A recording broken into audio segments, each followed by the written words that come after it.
దివ్యవాణి TV ప్రేక్షకులందరికీ యేసు నామములో శుభాలు తెలియజేస్తూ నా స్వరం యేసు కోసమే అనే దివ్యవాక్కు కార్యక్రమానికి మిమ్మల్ని అందరినీ ప్రేమతో ఆహ్వానిస్తూ ఉన్నాము. ప్రియమైన దేవుడు బిడ్డలారా, పరిశుద్ధాత్మ దేవుడు ఈరోజు మనకి పరిచయం చేస్తున్న అంశం ఏంటంటే, మనమందరం ఈ ఆలోచనలో ఉన్నాము.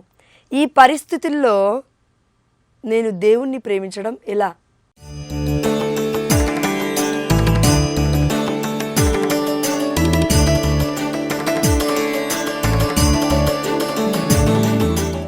ఎలాంటి పరిస్థితిలో మనలో చాలామంది ఉన్నామంటే, ఏ పని చేస్తున్నా ఆనందం లేదు, జాబు లేకపోయినప్పుడు ఆనందం లేదు, జాబు ఉన్నా ఆనందం లేదు, పిల్లలు లేనప్పుడు ఆనందంగా లేము, పిల్లలు పుట్టిన తర్వాత కూడా ఆనందంగా లేము, తల్లిదండ్రులు బాగున్నప్పుడు ఆనందంగా లేము, తల్లిదండ్రులు అనారోగ్య పాలవుతున్నప్పుడు ఆనందంగా లేము.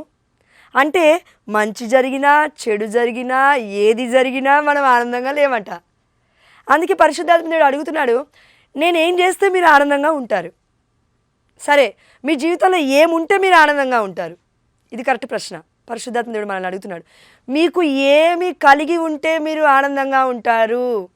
ఆస్తులా, అంతస్తులా, ధనమా, లేదంటే పట్టు చీరలా, పట్టు వస్త్రాలా, 10 కార్లా, బంగ్లాలా? అన్నీ ఉన్నప్పటికీ శాంతితో జీవించగలుగుతావా? లేదుగా. అందుకే దేవదేవుడు అంటున్నాడు, నీకు నాకు ఈ రోజున ఏముంటే ఆనందంగా ఉంటామని మనం అనుకుంటున్నాం. మరి ఆనందంగా ఉండట్లేమంట. మనము కంప్లైంట్లు అంట మన నోటి నుంచి. అంటే ఆనాడు ఇజ్రాయేల్ ప్రజలు 40 సంవత్సరాలు ఎడారి ప్రాంతం గుండా నడుస్తూ ఉన్నప్పుడు, అంటే దేవాతి దేవుడు యావే ప్రభు మోషే నాయకత్వంలో ఐగుప్తు బానిసత్వంలో 430 ఏండ్లు మగ్గిపోతున్నారు ప్రజలు. ఆ యొక్క ఐగుప్తు బానిసత్వం నుంచి ఆ ప్రజల్ని బయటికి తీసుకురావడానికి దేవుడు మోషే అనే ప్రవక్తను ఎన్నుకున్నాడు. ఆ ప్రవక్త ద్వారా, ఇదిగో మోషే, ఇప్పుడు నువ్వు వెళ్ళి నా బిడ్డల్ని కాపాడాలి, వారి ఆక్రందనలు నాకు వినబడ్డాయి, వారి మూలుగులు నేను విన్నాను. 430 ఏళ్ళు పట్టింది అయితే దేవుడు వారి యొక్క మూలుగులు వినడానికి. ఎందుకండి? దేవుడైన తండ్రి యావే ప్రభు 430 ఏండ్లు ఎందుకు తీసుకున్నాడు? కారణం ఏంటి? వారి అవిధేయత, వారి క్రమశిక్షణ లేని తత్వము, వారి యొక్క తృణీకరణ, దేవుడి పట్ల వారు చేసిన మోసపు కార్యాలు. ఈ లోకములో, ఈ లోక వ్యామోహంలో వారు చిక్కుకొని పోయి ఉన్నారు. 24 గంటలు ఏమి తినదమా, ఏమి త్రాగెదమా, ఏమి ధరించదమా, ఎవరిని తిట్టదమా, ఎవరిని కొట్టెదమా, ఎవరిని భంగపరచదమా, ఎవరిని అవమానించదమా, ఎవరిని కొట్టాలి, ఎవరిని తిట్టాలి, ఎవరిని ఇంకా ఏం చేయాలి, కోపం వస్తుంది అని మన జీవితాన్ని మనమే శపించుకుంటూ వారిని శపిస్తూ జీవిస్తూ ఉన్నామేమో ప్రియమైన దేవుడు బిడ్డలారా. అందుకే అదే జీవితాన్ని జీవిస్తున్న ఆ ఇజ్రాయేల్ ప్రజలు, ఐగుప్తు దేశం అంటే అన్యుల దేశం. అది మన కుటుంబాలు కూడా చాలామందివి, మన తల్లిదండ్రులు, అత్తమామలు, మనందరం ఒక దగ్గర ఉంటే మనము ఒంటరిగా ఎక్కడో అన్య జీవితంలో మధ్యస్థుల మంది ఉంటాం. అవునా? ఎలాంటి జీవితాన్ని జీవిస్తున్నామంటే, కనీసం దేవుడి యొక్క దేవాలయానికి సండే, ఆదివారం రోజున దేవుడి యొక్క దివ్యమైన మందిరానికి రావాలి. అవునా? కానీ మనలో ఏం చేస్తామంటే, మనం చేసే అతి పెద్ద పాపం, మహాభయంకరమైన అతిక్రమం ఏంటంటే, దేవుడికి మోసం చేస్తున్నది ఏంటంటే, అంటే మనం అనుకుంటామండి, నేనేం చేయట్లేనండి, నా బిజినెస్, నా పని అన్నీ కూడా నా పిల్లల కోసం, నా భార్య కోసం, నా కుటుంబం కోసం అండి, దేవుడు అర్థం చేసుకుంటాడండి అని మనలో అనుకుంటామండి. నో, తప్పది. దేవుడు పరిశుద్ధమైన గ్రంథంలో మీరు విశ్రాంతి దినాన్ని పవిత్రపరచండి అన్నాడంటే తూచా తప్పక అది చేయాలి అని అర్థం. అది మనం చేయట్లేము కాబట్టి ఆదివారం రోజులు ఏ పని చేసినా కలిసి రావట్లే. అవునా? ఆదివారం రోజు ఎక్కడికైతే మనం పొలం పనులకు వెళ్తూ ఉన్నామో, బిజినెస్లు చేస్తూ ఉన్నామో, జాబులు చేస్తున్నామో, వచ్చే ప్రయాణంలోనే యాక్సిడెంట్స్. అవునా? అంటే ఏది చేసినా కూడా అన్ని విరుద్ధంగా జరుగుతున్నాయి. దేనికి కారణం ఏంటి? నువ్వు నేను దేవుడికి విరుద్ధంగా ఉన్నాముగా, మరి నువ్వు నేను దేవుడికి తిరుగుబాటు చేస్తున్నాగా మరి. అందుకే దేవుడు అంటూ ఉన్నాడు, నేను కన్న నా బిడ్డలే నా మీద తిరగబడితిరి. ప్రియమైన దేవుడు బిడ్డలారా, ఆనాడు ఇజ్రాయెల్ ప్రజలు ఐగుప్తు దేశంలో 430 ఏళ్ళు బానిసత్వంలో మగ్గిపోయారంటే, ఆక్రందన పెట్టిన దేవుడు అంత లేటుగా విన్నాడంటే, ఆలస్యంగా దేవుడు విన్నాడంటే, దేవుడికి వినలేని చెవులు లేవు, సహాయం చేయలేని కురచగా చేతు దేవుడు లేవు.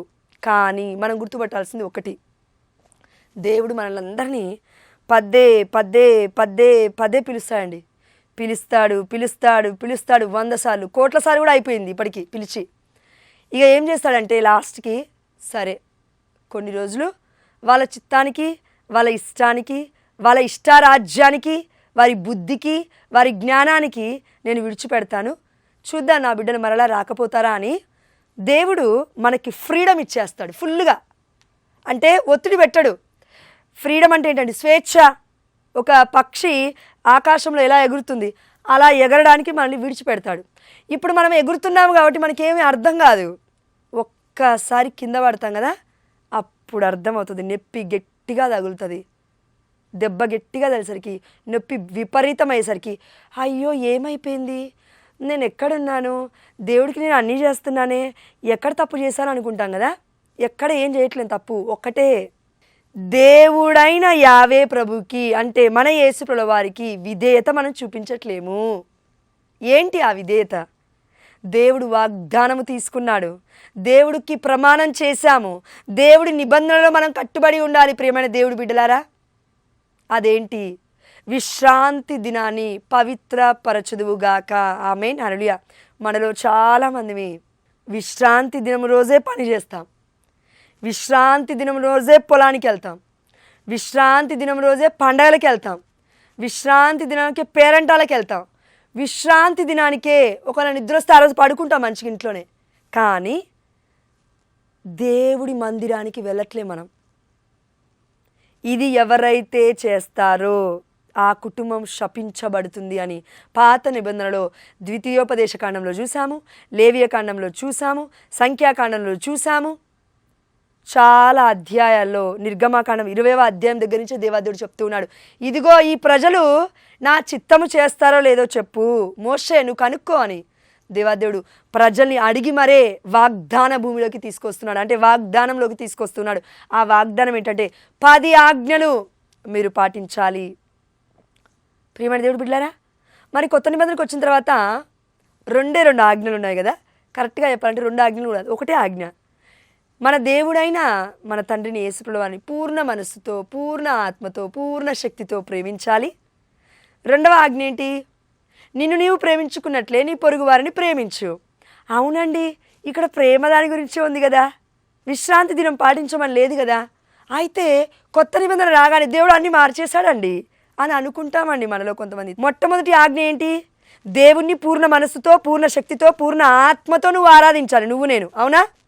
ఎలా ఆరాధిస్తాం? దేవుడి యొక్క మందిరానికి వెళ్ళకుండా క్రైస్ట్ మాస్, హోలీ మాస్ అంటే ఏంటి? క్రీస్తు ఆరాధన. అంటే దేవుని ఆరాధించకుండా దేవుని ఎలా ప్రేమిస్తాం? దేవుడు చెప్పింది చేయకుండా మనం దేవుణ్ణి ప్రేమిస్తున్నామని ఎలా చెప్పగలుగుతాం? మన క్రియలు వ్యర్థము కదా. క్రియలు లేని విశ్వాసము వ్యర్థము, శారీరక కార్యాలు వ్యర్థము, ఆత్మ కార్యాలే శక్తివంతమైన. ప్రియమైన దేవుడు బిడ్డలారా, ఆత్మని కాపాడుకోకుండా ఓ మనిషి, ఓ వ్యక్తి దేవుని ఎలా ఆనందపెడతాం మనం? అందుకే దేవుడు బిడ్డలారా, దేవాదేవుడు చెప్తున్నాడు, మీరు ఆనందంగా లేకపోవడానికి కారణం ఏంటంటే ఈ లోక అలవాట్లు. దేవుని ఆరాధించడం పక్కకు పెట్టేసి విగ్రహారాధన చేస్తున్నాము. వ్యభిచార వ్యామోహం విగ్రహారాధన, ధన వ్యామోహం విగ్రహారాధన, పరస్త్రీని మోహించడం విగ్రహారాధన, పర భర్త, వేరే భర్త గురించి, వేరే అమ్మాయి వాళ్ళ భర్త గురించి మాట్లాడడం, నీ భర్తతో కంపారిజన్ చేసుకోవడం విగ్రహారాధన. అంటే లస్ట్ఫుల్ థాట్స్, కామపు ఆలోచనలు. దేవుడి చిత్తము నువ్వు నేను చేయాలి, కానీ దేవుణ్ణి మన చిత్తం చేయమని అడగకూడదండి. దేవుడు లోకాధిపతి, దేవుడు సర్వ సృష్టికర్త, దేవుడే సర్వాంతర్యామి, దేవుడే సర్వశక్తిమంతుడు. దేవుడికి లోబడాలి కానీ దేవుణ్ణి మనకి లోబడమని మనం అడుగుతున్నామేంటి? ప్రియమైన దేవుడు బిడ్డలారా, చాలామంది మన వాక్యం వీక్షిస్తున్న వాళ్ళము దేవాదేవుడు చెప్తూ ఉన్నాడు, ఎందుకు విశ్రాంతి దినాన్ని పాటించడం లేదు? దేవుడు అడుగుతున్నాడు, సమాధానం చెప్పాలి మనం అందరం.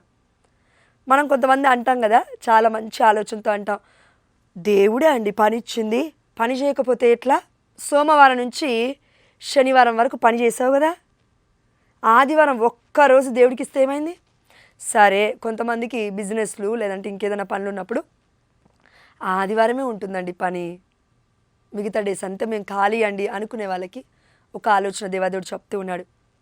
దేవుని ఒక్క ప్రార్థన చేసి అడుగు. అదేంటంటే, ప్రభువా నాకు నువ్వంటే ఇష్టమయ్యా, నిన్ను ఆరాధించకుండా నేను ఉండలేనయ్యా, ప్రతి ఆదివారం నీ మందిరానికి నేను రావాలయ్యా, అయితే ఈ బిజినెస్ని నువ్వు దీవించు ప్రభువా, ఈ యొక్క పనిని నువ్వు ఆశీర్వదించు నాయనా, సోమవారం నుండి శనివారం వరకు దయచేసి కష్టాజీతాన్ని దయచేయ్యా, నాకు కష్టము చేసే కృపణ దయచేయ్యా, ఆదివారం మాత్రం నీ సన్నిధికి వస్తానయ్యా అని ఒక్కసారి దేవుడికి ప్రార్థన చేసి చూడు. అదేవిధంగా ప్రార్థన చేయడం మాత్రమే కాదు, ఎప్పుడైనా సరే ఒకవేళ నీకు ఆదివారం రోజున చాలా పని వచ్చిందనుకో, ఆ పని విడిచిపెట్టు, ఒకసారి విడిచిపెట్టి చూడు. దేవుడు ఇదే చెప్తున్నాడు, విడిచిపెట్టి ప్రభువా ఈ పనిని, ఇంత గొప్ప యొక్క పనిని, లేదంటే ఇంత గొప్ప డబ్బులు వచ్చే పనిని నేను పక్కకు పెట్టేస్తున్నాను, ఈరోజు నీ దేవాలయానికి వస్తున్నానయ్యా, నువ్వు నాకు వచ్చే వారము కంప్లీట్గా సంపూర్ణముగా మొత్తం పనిని ఇస్తావని, నా చేతి నిండా పనిని కల్పిస్తావని నేను నమ్మకంతో నీ యొక్క సన్నిధికి వస్తున్నాను. ఆ ఆదివారం దేవుడు నీకు ఇచ్చిన పని, లేదంటే సాతాను కూడా ఇస్తుందండి పని, నిజం. దేవుడి దేవాలయానికి వెళ్లకుండా అనేక మంది వచ్చి ఇదిగో ఈ పని చేయి, ఆ పని చేయి, నీకు డబ్బులు వస్తున్నాయి, నీకు అంతస్తు వస్తుంది, నీకు అది వస్తుంది, ఇది వస్తుందని ఏదో ఒకటి ఇస్తారు. చెయ్యకు. అద్భుతాలు సాతాను చేస్తాడు, దేవుడు కూడా చేస్తాడు. అవునా? పరిశుద్ధమైన గ్రంథంలో చూసాం మనం. కాబట్టి ఆ సమయంలో దేవుడికి విడిచిపెట్టి చూడు ఆ యొక్క పనిని.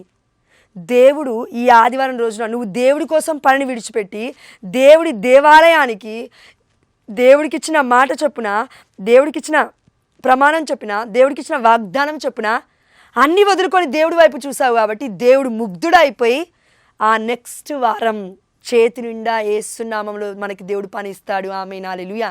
కానీ చాలామంది ఏం చేస్తారంటే పరీక్ష గుండా వెళ్ళినప్పుడు తట్టుకోలేరు, పరీక్షలో వెళ్తున్నప్పుడు తట్టుకోలేరు. కానీ మన పిల్లలు మాత్రం తట్టుకోవాలి. మళ్ళీ పరీక్షలు 10th ఎగ్జామ్స్ బాగా రాయాలి, 7th క్లాస్ ఎగ్జామ్స్ బాగా రాయాలి. ఇదిగో తల్లిదండ్రులు పిల్లల్ని భయపెడతారండి. మళ్ళీ నువ్వు 10thలో టాప్ మార్క్స్ రాకపోతే చదివిపియను, పెళ్లి చేసి పడేస్తా. ఆడపిల్లలని అయితే, అబ్బాయిని కూడా అంతే కొంతమంది మాట్లాడుతూ ఉంటారు. ప్రియమైన దేవుడు బిడ్డలారా, భయపెట్ట పిల్లల్ని చదివిపించేది. మన పిల్లల పైన మనం ఉన్నాము, మన పైన ఎవరున్నారు? మన దేవుడు ఉన్నాడు. మరి దేవుడు మనల్ని ఖండించడా? దేవుడు మనల్ని పరీక్షించడా? దేవుడు మనల్ని టెస్ట్ చేయడా? దేవుడు మనకి వివేకాన్ని ఇవ్వలేదా? అవివేకులుగా మనం బ్రతుకుతున్నామా? ప్రియమైన దేవుడు బిడ్డలారా,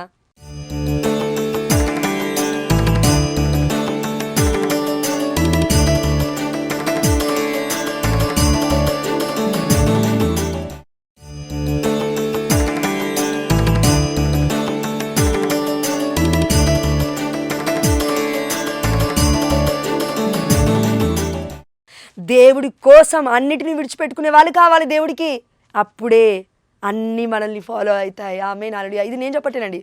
మత్తయి సువార్త 6వ అధ్యాయం 33వ వచనం. ఒక్కసారి డీప్గా ఆలోచించండి, లోతుగా ఒకసారి ఆలోచించండి ఈ వాక్యాన్ని.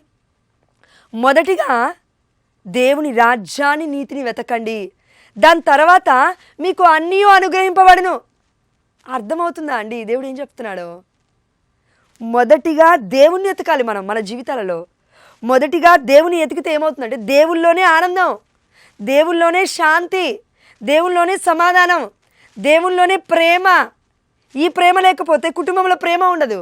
కుటుంబంలో ప్రేమ లేకపోతే మన కుటుంబం చుట్టూరా ఉన్న వాళ్ళు కూడా బ్రతకలేరు. భార్య, భర్త, పిల్లలకి, తల్లిదండ్రులకి, కుటుంబ సభ్యులకి, అయ్యో వారితో ఉన్న అటాచ్గా ఉన్న ఇంకో 7 కుటుంబాలకి, అత్త తరపు నుంచి, తల్లి తరపు నుంచి, కోడల తరపు నుంచి, ఇక్కడ అల్లుడు తరపు నుంచి 10 కుటుంబాలండి సఫర్ అవుతున్నాయి. దేనివల్ల? ఒక్క ప్రమాణం అండి దేవుడికి మనం చేసింది. అదేంటి? అయా నీ విశ్రాంతి దినాన్ని మేము పాటిస్తాం, ఆదివారం వద్దండి. ఎంత పెద్ద బిజినెస్ ఉన్నా సరే, ఎంత పెద్ద పనైనా సరే అండి, ఆదివారం రోజున ఆ పనిని నువ్వు కొంచెం విడిచిపెట్టి చూడండి అయ్యా, విడిచిపెట్టి చూడండి అమ్మా. పొలం పనులు 6 రోజులు చేసుకోండి, 7వ రోజు మాత్రం దేవుడి మందిరానికి రండి. తప్పకుండా దేవుడు అద్భుతంగా దీవిస్తాడు. ఆమేన్, హల్లెలూయా. ఎందుకంటే పొలం పండాలంటే వర్షం కావాలా తగిన సమయంలో? అవును. ఎండ కావాలా తగిన సమయంలో? అవును. పంటలు పండాలన్నా తగిన సమయంలో? అవును. వరదలు వచ్చి మరి పొలం కొట్టుకోకపోకుండా ఉండాలన్నా? అవును. ఇవన్నీ చేయాల్సింది ఎవరు? నువ్వు నేను కాదు, మన భర్తలు కాదు. ఎవరు చేయాలి? ఎవరండి చేసేది? విశ్రాంతి దినానికి అధిపతి అయిన మన తండ్రి దేవుడు చేస్తాడు. ఆకాశం నుంచి వర్షం పడాలి తగిన సమయంలో, ఆకాశంలో ఉన్న సూర్యుడు ఉదయించాలి తగిన సమయంలో. కాబట్టి ప్రియమైన దేవుడు బిడ్డలారా, గట్టిగా ఎండ కొడితేనే బ్రతకలేకపోతున్నాం మనం మనుషులం. అలాంటిది మొక్కల పరిస్థితి ఏంటి, పొలాల పరిస్థితి ఏంటి, ఇంకా చిన్న చిన్న ప్రాణుల పరిస్థితి ఏంటి? దయచేసి దేవుడు వాళ్ళందరికీ చెప్తున్నానండి, విశ్రాంతి దినమును పాటిస్తే దీవెన అందులోనే ఉంది. ఆమేన్, హల్లెలూయా. మొట్టమొదటి ఆజ్ఞ, నీ దేవుడైన ప్రభుని పూర్ణ మనస్సుతో, పూర్ణ ఆత్మతో, పూర్ణ శక్తితో నువ్వు ఆరాధింపుము. ఇది ఎప్పుడైతే మనం చేస్తామో అండి, రోమిలకు రాసిన లేఖ 12వ అధ్యాయం 21వ వచనం అండి, కీడు వలన జయింపబడక మేలు చేత కీడును జయింపుము. ఆమేన్, హల్లెలూయా. దేవుడు మనకొచ్చే ప్రతి కీడుని మేలుగా మారుస్తాడు. ఆమేన్, హల్లెలూయా. కానీ ఎప్పుడంటే మనం దేవుడి పక్షాన ఉన్నప్పుడు, దేవుడి దగ్గర మనం నిలబడ్డప్పుడు, దేవుడే నాకు సమస్తం అని మనం అనుకున్నప్పుడు. అంతేకాదండి, గొప్ప వాగ్దానం కూడా ఉంది. రోమిలకు రాసిన లేఖ 8వ అధ్యాయము 28వ వచనం ఒకసారి చూడండి. దేవుని ప్రేమించు వారికి, దేవుణ్ణి ప్రేమించు వారికి, దేవుడు ప్రేమించు వారికి కాదు, మనము దేవుని ప్రేమించాలని దేవుడు చెప్తున్నాడు. దేవుని ప్రేమించు వారికి అనగా ఆయన ఉద్దేశానుసారముగా పిలువబడిన వారికి అన్నియును మంచికే సమస్తము సమకూడి జరుగునని మీకు తెలియదా? దేవుడు మనకి చెప్పలేదా? సమస్తము సమకూడి జరుగుతుందండి, నిజం. పునీత అద్భుతాల పాదువాపురి అంతోని వారు చేపలతో మాట్లాడలేదా? పేతురు అదేవిధంగా శిష్యులు వల వేసినప్పుడు నైట్ మొత్తం శ్రమించారు. వలలలో చేపలు పడ్డాయా? పడలేదు. కానీ యేసుప్రభువు రాగానే, యేసయ్య మాట మీద ఆజ్ఞాపించగానే చేపలన్నీ వచ్చి ఆ యొక్క వలలో ఉన్నాయి. ప్రియమైన దేవుడు బిడ్డలారా, ఇది ఎలా జరుగుతుంది? సమస్త సృష్టి మొత్తం దేవుడి మాట వింటుందండి. కానీ మనుషులమైన మనమే దేవుడి మాట వినకుండా, దేవుని స్తుతించకుండా, పెద్ద పెద్ద పండగలకి కూడా అండి, కనతలేని కథోలిక శ్రీ సభ అంటే మన దివ్యమైన దేవుడి యొక్క సన్నిధికి వెళ్ళకుండా పనులు చేసుకుంటూ మళ్ళీ తిండి ఆపమండి. మళ్ళీ సబాత్ డే రోజున ఎంత పనున్నా సరే విశ్రాంతి దినం రోజున తిండి ఆపము, తిండి తినడం మానం. అదేవిధంగా మనకి ఉంటాయి కదా ప్రతిరోజు చేసుకునే పనులు, అవేం మానట్లేం మనమేమి. కానీ ప్రార్థన మాత్రం బంద్ చేస్తాము. దేవుడి దగ్గరికి రావని దివ్యమైన ఆరాధన మాత్రం బంద్ చేస్తాము. దివ్య సప్రసాద నాదుని లోకొనడం మాత్రం మానేస్తాము. అయ్యో, దేవుడే లేకపోతే దేవుడిచ్చిన ఈ దేహం ఎందుకు? దేవుడే లేకపోతే దేవుడిచ్చిన ఈ ఆత్మ ఎలా అండి పోషింపబడేది? కష్టం అండి. దేవాదేవుడు మనందరికీ చెప్తూ ఉన్నాడు, నేను లేకపోతే మీరేమీ చేయలేరు. యోహాను సువార్త 15వ అధ్యాయం 5వ వచనం. కానీ దేవుడు అంటూ ఉన్నాడు, తనని ప్రేమించు వారికి, ఆయన ఉద్దేశానుసారముగా పిలువబడిన వారికి సమస్తము సమకూడి జరుగుతుంది. ఆమేన్, హల్లెలూయా. సమస్తమా అంటే ఏంటి? ఇదిగో యోషువ ప్రార్థిస్తే 3 రోజులు సూర్య చంద్రులు రాలేదట. మోషే ప్రార్థిస్తే దేవుడు పరలోక రాజ్యం నుండి మన్నాని కురిపించాడు. అంత మాత్రమే కాదు, రాతి గట్టిది నీళ్ళనిస్తుందా ఎక్కడైనా రాతి? ఇది నిజం, ఇది చరిత్ర, ఇది ఒక కథ కాదు, క్రియేట్ చేసిన సృష్టించిన కథ కాదు, మానవులకు కనిపెట్టింది కాదు బైబిల్. పరిశుద్ధాత్మ దేవుడు మానవుల్ని ప్రేరేపించి రాపించిన పరిశుద్ధమైన గ్రంథము దైవ ప్రేమ లేఖ, పరిశుద్ధాత్మ ప్రేర లేఖ ఈ యొక్క పరిశుద్ధమైన గ్రంథము. అందుకే వాక్యం చదువుతూ ఉంటే లోతైన వాక్యాన్ని దేవాదేవుడు వెలికి తీస్తూ ఉన్నాడు. ప్రియమైన దేవుడు బిడ్డలారా, గుర్తుపట్టాలి మనము ఎక్కడున్నాం మనం. ప్రియమైన దేవుడు బిడ్డలారా, ఓ ఆదాము ఎక్కడున్నావు? దాక్కుంటున్నావేంటి? బయటికి రా అని యావే ప్రభు ఆదాముని పిలవలేదా? చెట్టు వెనక దాక్కున్నాడు ఆదాము. దేని వెనక? పాపం వెనక దాక్కున్నాడు. దేని వెనక? అవిధేయత వెనక దాక్కున్నాడు. దేని వెనక? ఆ యొక్క నూడుగా అంటే వస్త్రహీనుడై ఉన్నాడు, సిగ్గుపడుతూ ఉన్నాడు. ప్రియమైన దేవుడు బిడ్డలారా, మనం కూడా అంతే. దేవుడు వస్త్రము లేకపోతే, దేవుడి కాపుదల లేకపోతే, దేవుడి చిత్తము లేకపోతే, దేవుడికి విధేయత చూపించకపోతే మన బ్రతుకులన్నీ వ్యర్థమండి. కీర్తన గ్రంథంలో మనం చూస్తూ ఉన్నాము, అయ్యా నేను సిగ్గు పడనీయకుండా నన్ను కాపాడు ప్రభువా, నీ ముఖ తేజస్సును నా మీద ప్రకాశింపుమయ్యా అని కీర్తనకారుడు 4వ అధ్యాయం 6వ వచనంలో ఉందండి. ప్రియమైన దేవుడు బిడ్డలారా, దయచేసి విశ్రాంతి దినమును మనం పాటిస్తే దేవుణ్ణి ప్రేమించిన వారం అవుతాం. అయితే ఎలాంటి పరిస్థితులైనా సరే అండి, ఎలాంటి పరిస్థితులైనా సరే మనం ఆనందంగా ఉండాలంటే ఏం చేయాలి? అర్థమవుతుందా మనకి ఇప్పుడు? దేవుణ్ణి ప్రేమించాలి. ప్రేమించడం కేవలం నోటి మాట ద్వారా చెప్తే సరిపోదండి. ఇప్పుడు భార్య నేను ప్రేమించాను అని నువ్వు చెప్తూ వెళ్ళి వేరే అమ్మాయితో సంబంధం పెట్టుకుంటే అది ప్రేమ కాదు, అది లస్ట్ అవుతుంది. అంటే కామపు ఆలోచనలు అవుతుంది. అది అదేవిధంగా దేవుని పక్కకు పెట్టేసి సాతానుతో నువ్వు పరిచయం చేయడం కూడా ఇదే అండి కంపారిజన్, వ్యభిచారంతో సమానం. అది లిటరలీ చెప్పాలంటే దేవుడి వాక్యం వినాలే చెప్తుంది. కొత్త నిబంధనలో ఉంది, విగ్రహారాధన వ్యభిచారంతో సమానం. దేవుణ్ణి మొట్టమొదటి స్థానాన్ని ఇవ్వకుండా దేన్నైతే మనం ప్రేమిస్తున్నామో అది వ్యభిచారంతో సమానం అని దేవాదేవుడు లిటరలీ చెప్తూ ఉన్నాడు. మరి మనం మంచి జీవితాన్ని జీవిస్తున్నామా? వ్యభిచార వ్యామోహంలో పడి చచ్చిపోతున్నామా ప్రియమైన దేవుడు బిడ్డలారా? అందుకే దేవుడు అంటూ ఉన్నాడు, ఏ పరిస్థితుల్లో అయినా నేను మిమ్మల్ని కాపాడుతాను, కానీ మీరు నా వైపు చూస్తున్నారా? నన్ను ఆశ్రయిస్తున్నారా? కీర్తన గ్రంథం 2వ అధ్యాయం 12వ వచనంలో, నన్ను ఆశ్రయించువారు ధన్యులు, దేవుని ఆశ్రయించువారు ఆనందిస్తారు. కీర్తన గ్రంథం 5వ అధ్యాయం 11వ వచనం. మరి దేవుణ్ణి ఆశ్రయించకపోతేనే కదా ఆనందం ఉండదు. దేవుని ఆశ్రయించకపోతే కదా మనం ధన్యులం కాదు, అన్నిలమవుతాం. We don't know about God. దేవుడి గురించి మనకేమీ తెలియదనే అర్థం ప్రియమైన దేవుడి బిడ్డలారా. కాబట్టి మనము దేవాదేవుని అడుగుదాం, దేవుణ్ణి మరిచిపోకుండా, దేవుడు చెప్పిన పనిని మానకుండా దేవుడి చిత్తము చేయడమే మన జీవితం యొక్క ప్రణాళిక, దేవుడి యొక్క చిత్తమై ఉందండి. ఎందుకంటే కీర్తన గ్రంథం 40వ అధ్యాయం 8వ వచనం ఉంది, ప్రభువా నీ చిత్తము చేయుటయే నాకు పరమానందము. ఆనందం ఎక్కడో లేదు ఈ లోకంలో, దేవుడిలో ఆనందం ఉంది. కాబట్టి మనం అందరం ఒక్కసారి కళ్ళు మూసుకొని, ప్రభువా నీలో ఆనందం ఉందా అన్నావు ప్రభువా, నువ్వు చెప్పిన మాట విశ్రాంతి దినాన్ని పాటించమంటున్నావు. మా బ్రతుకులు ఎందుకు ఇలా అవుతున్నాయి, అస్తవ్యస్తం అవుతున్నాయి. ఎంత సంపాదించినా నెల చివరికి వచ్చేసరికి సంపాదన బట్టి భర్త భార్య కొట్టుకుంటున్నారు, తిట్టుకుంటున్నారు. ఏంటి సంపాదన సరిపోవట్లేదని ఒకరి మీదకి ఒకరు తిరగబడుతున్నారు. బిడ్డలు తల్లిదండ్రుల మీదకి తిరగబడుతూ ఉన్నారు, ఫోన్ల కోసం, బైక్ల కోసం, కార్ల కోసం, బంగ్లాల కోసం.